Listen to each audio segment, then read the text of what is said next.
Hello guys, आज म होइन एउटा नयाँ ब्लग बनाउँदैछु। हजुरहरू हेरेर साथ दिनु होला। म आज धेरैजनालाई सोध्नेवाला छु कि के कस्तो होइन। सो गाइस, हजुरहरूले लास्टमा हेरेर साथ दिनु होला ल। हाई, हजुरको नाम? सिद्धार्थ। सिद्धार्थ? सिद्धार्थ कहाँदेखि हो नि? म रोटी डोटी? डोटी कुन ठाउँ? मौवा आदर्श तो डोटी मौवा आदर्श। उताको मेरो नि फ्रेन्ड थियो। यहाँ कहाँ बस्नुहुन्छ? म टीनगरमा। टीनगरमा? ए, केमा काम गर्नुहुन्छ त? म बारमा गर्छु, पबमा। पब बारमा? होटेलको नाम चाहिँ? ट्याङ्गो बार।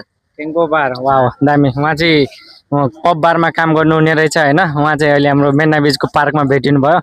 सो गाइज होइन, थुप्रो कुरा सोध्छु उहाँलाई म। हेरौँ। अनि कति साल भयो त यहाँको?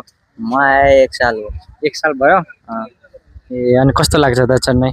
चेन्नई ठिकै लाग्छ, त्यसै बेकारको लाग्छ मलाई। बेकार लाग्छ? किन, भाषा प्रब्लम छ? भाषा प्रब्लम छ, अहिले त आइहाल्छ भाषा। पहिले प्रब्लम थियो। त्यसो भए भाषा तिमीलाई अलिअलि आउने रहेछ? अलिअलि आइहाल्छ। यहाँको ठाउँहरू कस्तो लाग्छ त? ठाउँ त रमाइलो छ। ठाउँ रमाइलो छ? ए, अहिले को आउनु भएको त?